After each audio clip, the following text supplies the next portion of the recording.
Before installing Windows 1.0, MS-DOS needs to be installed as Windows from 1.0 all the way to 3.1 requires DOS. I decided to use MS-DOS version 5 than 6.0 because running Windows 1.0 on MS-DOS 6 locks up if you try to run an application. You may notice that there's no DOS shell because I don't like DOS shell, so I disable it upon boot up. I have launched the setup application for Windows 1.0 from the A drive, and you may notice it looks very different from the newer Windows installation. And for those of you who don't know, you need to type Win to start Windows. Because I am using VMware, it doesn't have proper mouse support. If you know how to use Windows with your keyboard, give it a shot, I challenge you. So I just wrote a text document, messing around with Paint, and creating files to see if it survives all the way to Windows 10. Windows 2.0 setup looks identical to 1.0, but this time it gives you more options and choices to install the operating system. Because 1.0 did not have color, I choose to install an EGA driver with color. And VMware mouse support works on Windows 2.0. Once complete, I ran Win, and there we go, we got Windows 2.0 with color. Windows 2.0 brought changes to its interface, having draggable windows, which sparked a lawsuit between Microsoft and Apple. Apple accusing Microsoft of stealing the interface and UI elements to make system software. Yes, I use system software instead of macOS. So what you just saw, Windows 1.0 apps continues to work on 2.0, obviously. Because we have proper mouse and video support, I decided to modify the Windows 2.0 theme. I want to see if it survived all the way to Windows 10. The Windows 3.0 setup interface was new, familiar blue background with gray text. After inserting disk 2 of the setup disk, it boots you back to the graphical interface to complete the setup. Once setup is finished, they will ask you if you want to change auto exec.bat and move all the previous Windows apps such as CPT Paint and Paint from Windows 1.0. Windows 3.0 brought many UI changes, adding Program Manager instead of MS-DOS Executive, and a much more welcome customizable themes that I decided to modify the theme to be less eyesore. This is the first version of Windows that allows you to save your theme. Most of the Windows 1.0 and 2.0 apps continues to work, addition with the new Solitaire app in Windows 3.0.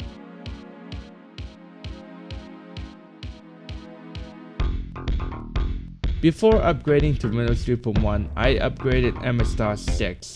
MS-DOS 6 brought new tools and commands such as the Microsoft Antivirus, the Undelete tool, diagnostics, backups, and more. As a result, there's a new program group called Microsoft Tools. I also forgot that Windows 3.0 allows you to set a background, as I want to see if it remains all the way to Windows 10. The Windows 3.1 setup looks identical to Windows 3.0. Now, it's not even centered. Windows 3.1 added the name and company fields during setup, which I filled. Windows will now ask if you want to install a printer, which I declined. Not only Windows 3.1 introduced a new Windows logo, but a new program group called Startup. Windows 3.1 brought changes to the icons to have more colors than having it all gray. I took the opportunity to install applications such as the Microsoft Entertainment Pack and Adobe Acrobat to see if it works on Windows 10. I also installed Doom as well. After playing around with the settings to get sounds working, I messed around with Doom a bit before moving on. I installed the MS-CD-EX driver so Windows 3.1 can recognize my CD driver. The Windows 1.0 applications such as Card File, Paint, and Calendar continues to work. Next up, Windows 95. The copy of Windows 95 I have is an OSR 2.5 release, which is not an upgrade copy. To work around this, I had to rename the Win.com to something else, or you could just delete the Win.com and the Windows 95 setup continues as normal. I decided to install OSR 2.5 than RTM, for stability and more features added to Windows 95. Before continuing to Windows setup, I need to configure my virtual machine to be compatible with Windows 95 by changing the compatibility from MS-DOS to Windows 95 and upping the RAM limit. I've also edited the VMX file to include sounds provided kindly from VMware. Now, I need to run a patch provided by Lone Crusader, which patches Windows 95 to be bootable for faster CPUs. Otherwise, it will give you a Windows protection error. Windows 95 brought UI changes as well as adding a user account to the computer, which I did. Because I installed the MSCDEX drivers, Windows 95 continues to copy its files from the CD drive. As you just heard, editing the VMX files to include sounds work.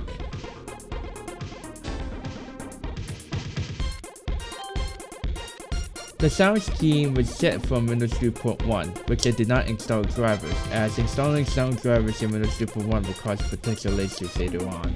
The old program manager group was converted to start menu items. Adobe Acrobat works on Windows 95, as well as some Windows applications from 1.0, 2.0, and 3.0. Now I decided to install VMware Tools to get higher color.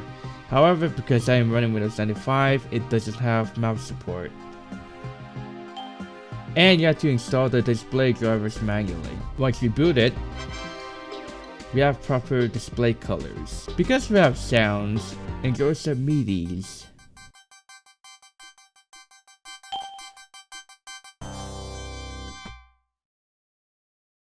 Command.com will just spontaneously give a low conviction of memory error, so you just gotta live with it.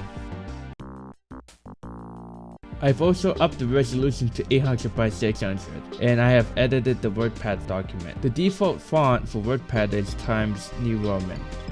Upon saving the document, we need to convert the document to a new file format.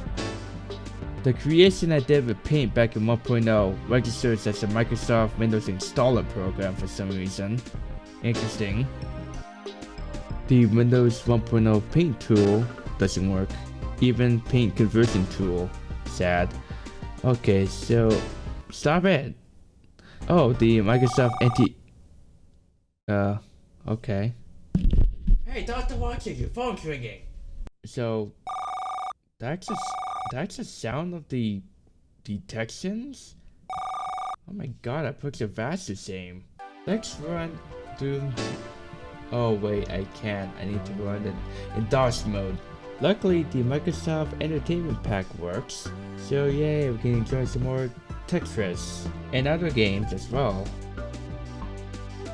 Damn it! Okay, enough fooling around, we got some work to do. Now we need to install productive applications like Microsoft Bookshelf. Yeah, time to learn. Alberta, Edmonton, Regina. Come again? Regina. Oh, okay. Don't demonetize me, YouTube, please. So one of my kids want me to install 3D Movie Maker for Windows 95, so I guess I'll install that. Yay! Thank you, Daddy!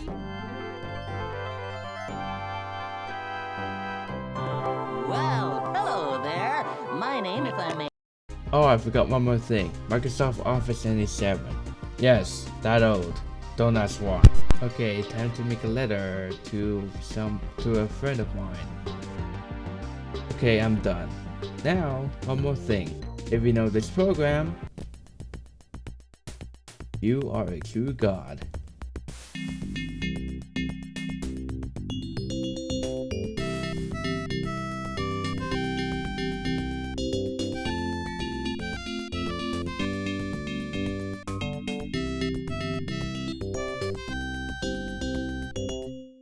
Okay, fine. Next up, I'm going to install Windows 98.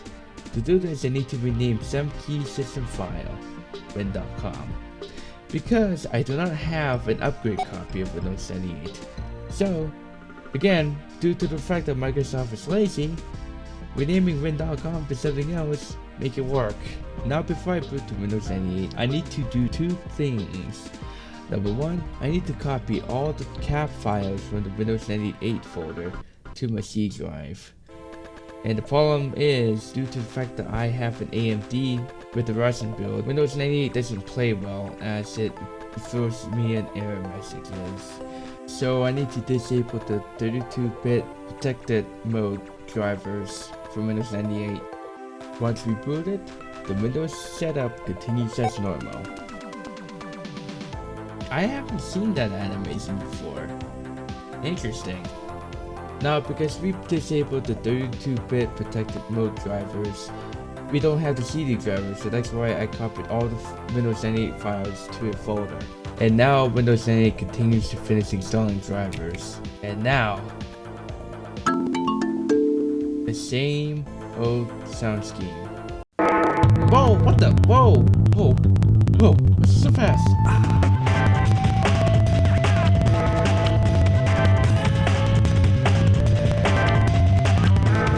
Look, I'm serious. What the heck? Oh, come on, Sound Blaster. Seriously? In all seriousness, this is Windows 98 2nd edition. Windows 98 brought changes to the File Explorer, to have the Internet Explorer sale, gradient title bars, and all that good stuff. I am hooking up a Netflix share so I have easier time to find applications. Now, due to the fact that I cannot connect with my Windows 2000 server, I am using a Windows NT 4.0 server. Oh, god damn it. Okay, so the Sound Blaster driver that VMware provides is buggy, but as you can see, it still has my themes, and After Dark still works. Yes, you want to get to the application? Well, first I need to update my mouse driver to have smooth, buttery motion. Give me a minute. Okay, now I got a new mouse driver. So, as you can see, all the applications in Windows 95 transferred over. I don't feel like inserting a disk. Damn it. I hate you, early DRM. Apparently Doom hung at startup and doesn't do anything. But if I were to run it in MS-DOS mode, it works.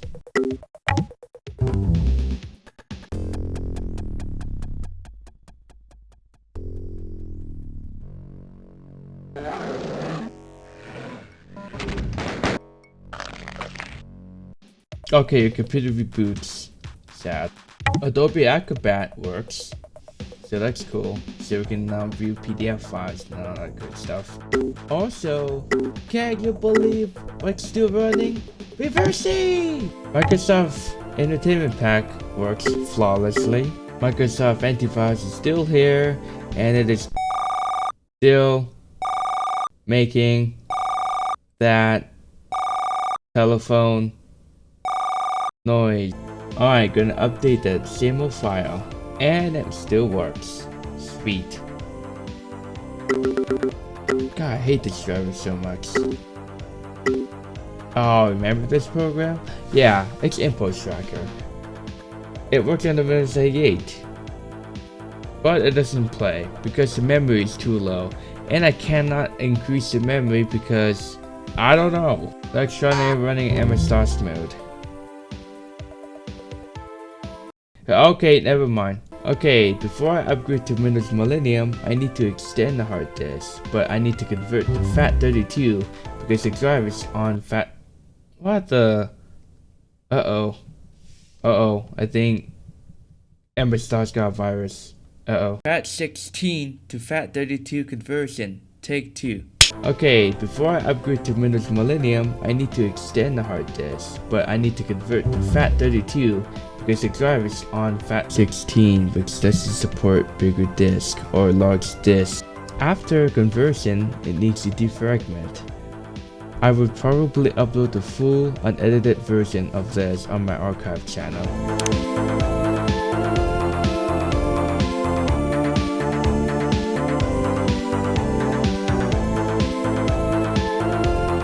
Looks like Windows identifies it as FAT32. VMware makes it stupidly easy to expand the hard disk size, so I did that to 80 gigs. And a boot to gparted to extend the drive. As you can see, Windows 98 now detects it as an 80 gig hard drive. Due to the fact that there's no CD driver, I booted the Windows Millennium setup in DOS. The setup interface looks very similar to Windows 98.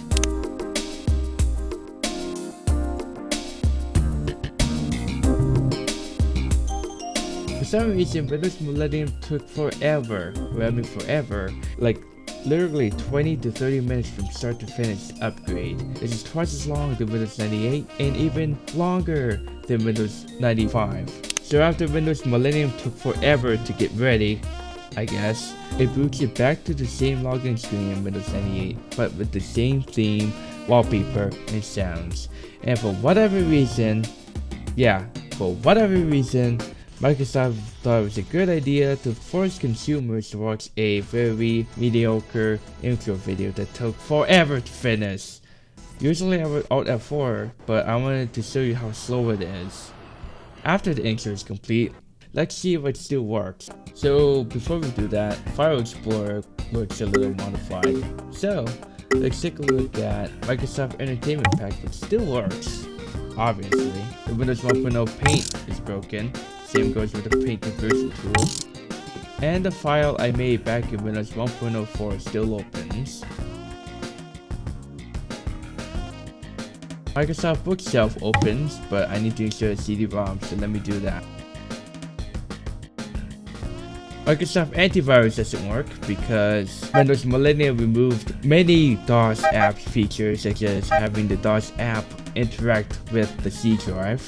I like how the Windows folder is getting messier and messier when we upgrade. It's also messier because... oh, okay, well that's helpful. It's also messier that causes the help and support to break completely. Same theme name, same screensaver, that works. This time with the Microsoft Media handle. So many applications require you to insert the oh, okay. Adobe Acrobat still runs. Awesome. Card File can open files. That's cool. The old calendar app still works and functions. And can you believe it? Reversing! The MS-DOS executive works. I wonder if the end session works. Okay. Impulse Tracker functions in Windows Millennium. Now it's time for Windows XP. Before I restart, for some reason my copy of the Windows XP Professional Service Pack 3 has a bug where it doesn't copy two critical files in the System32 folder, which I have to do it manually. As you can see right here, if I haven't copied those files, the Windows setup won't work. It will just give you a setup abort message. When setup is complete, for some reason I thought this screen is supposed to be black, but it's showing blue.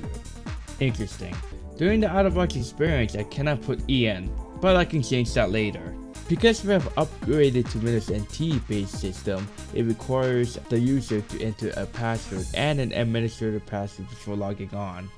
And for some reason a NetWare logon script window pops up.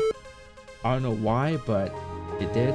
For a second you can see my old theme before being forcibly fixed to the Luna theme.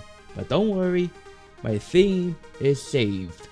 Many people would say that Windows XP was the first operating system to not save your theme settings. Well, if you save the theme settings in Windows Millennium or Windows 95, change this theme to Windows Classic, find your theme, there you go guys. Windows XP keeps the theme from Windows 2.0. Awesome. And to make it even better, if you were to save your sound scheme, your previous sound scheme will survive.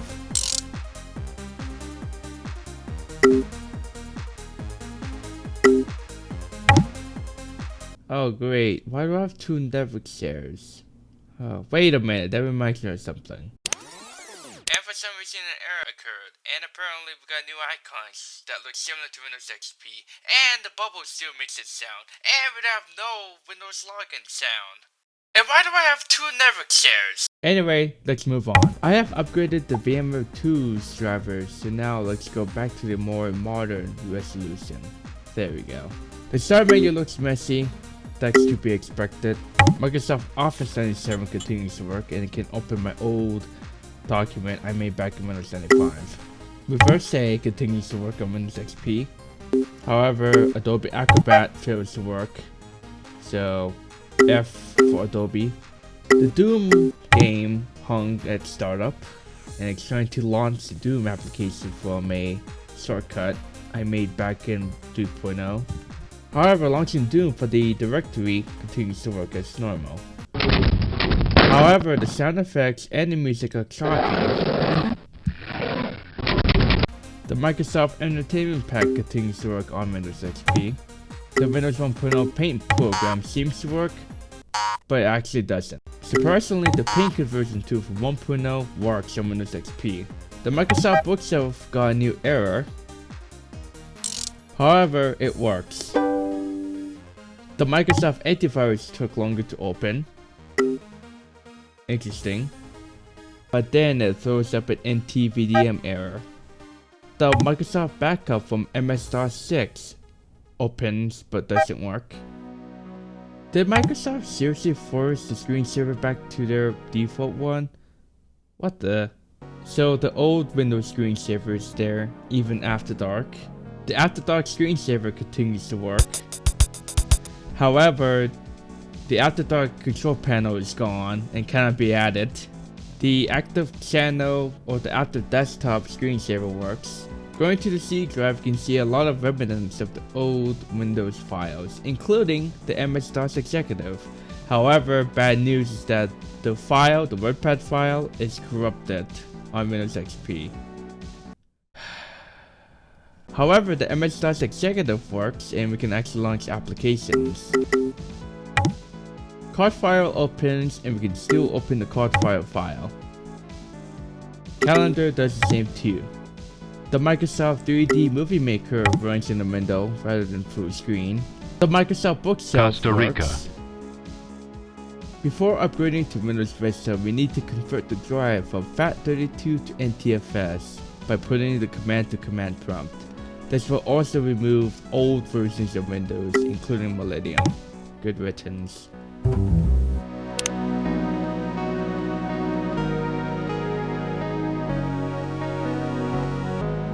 From here, the Windows Vista upgrade starts.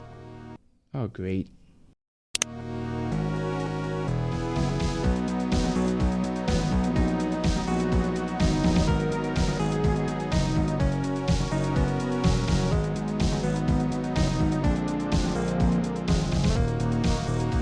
After going AFK for a while, Windows Vista upgraded successfully and kept the display driver.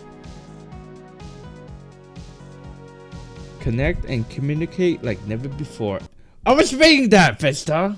And interestingly, my Windows XP profile picture migrated to Vista, which I didn't know I was a duck. Quack. Windows Vista had that dastardly to switch my theme back to the standard theme, and my custom sounds are gone.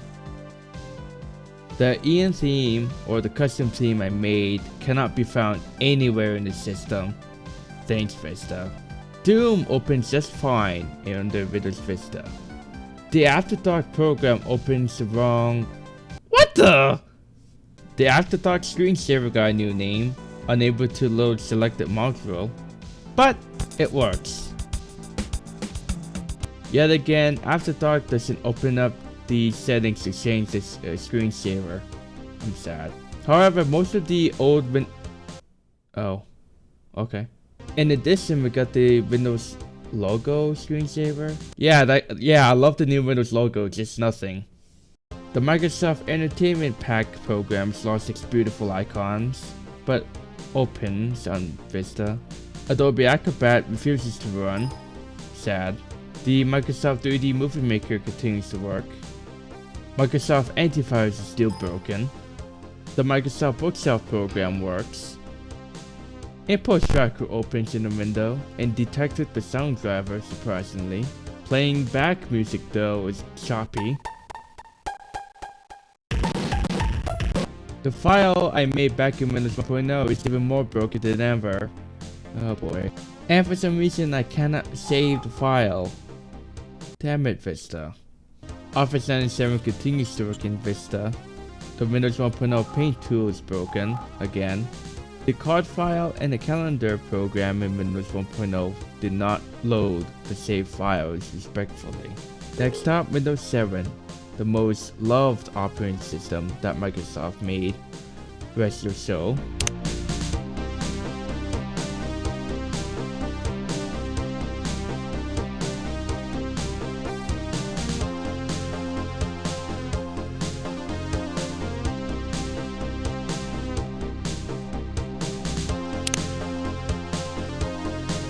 After the installation is complete, same Windows XP profile picture. However, the VMware drivers did not load in Windows 7. Amazingly, the wallpaper I set back in Windows 3.0 is still here on Windows 7. The briefcase doesn't work. Oh, okay. The Microsoft Bookshelf hotkey thing still here but doesn't work. Doom still opens but the sound's choppy. After upgrading the VMware drivers, we can see a lot of remnants that have been added in the Windows folder ever since. The text document from 1.0 is even more worse than ever. Surprisingly, COD file started working again and I can now open files again. Calendar, however, cannot open. Sad, so only COD file works. Microsoft Bookshelf continues to work, and annoying than ever. Next up, Windows 8. Windows 8 was the most controversial Windows release that Microsoft did by focusing way too much on touch rather than the mouse and keyboard input. The changes outraged many people, including me. After setup finishes, my profile picture was reset, but the same wallpaper. The Metro Start UI is so confusing. You have to right click on more apps to find all the applications. Microsoft Bookshelf opens, and still annoying than ever. The Windows 1.0 Paint tool and the Paint Conversion tool doesn't work. The Windows 1.0 Calendar app doesn't load any files. The Windows 1.0 card file opens a file. The After Dark control panel opens up screen resolution for some reason. The After Dark screensaver name is now unable to load selected module %s, but the screensaver works. Doom doesn't open up in full screen mode, which is sad, and it also does the graphical. What the hell? Okay, moving on. The Microsoft 3D Movie Maker continues to work. Microsoft Word opens successfully and can open my document I made back in '95. Microsoft Antivirus doesn't work. Microsoft Backup opens but doesn't function. The media folder is more messier than ever. As mentioned in Windows Vista, all the sound scheme back in '95 doesn't work. Well, at least some of them. The empty recycle bin survived for some reason. DOS Shell opens but gives a memory error when attempting to read too many files. The 3D Maze screensaver throws up a graphical glitch. Windows 8.1 was released to address the criticisms it had with Windows 8.0. Windows 8.1 added a start button and improved with the user experience. The color scheme I set back in Windows 8.0 did not save, but the wallpaper remains. Awesome. The NTVDM did not come pre-installed on Windows 8.1, so we need to add that feature manually. After that's installed, the viewer quick keys opens but doesn't work. Card file opens a file, no problem. Calendar cannot open a file, sad. Adobe Acrobat fails to work, like normal. There are missing icons, but the applications work. Microsoft Bookshelf opens with no problem. The After Dark screensaver continues to work. Doom continues to have a graphical glitch. That's creepy as hell. DOS Hell continued to open with no problem, but this is a memory error. Lastly, Windows 10 November 2019 update installed itself after doing nothing for 29 minutes.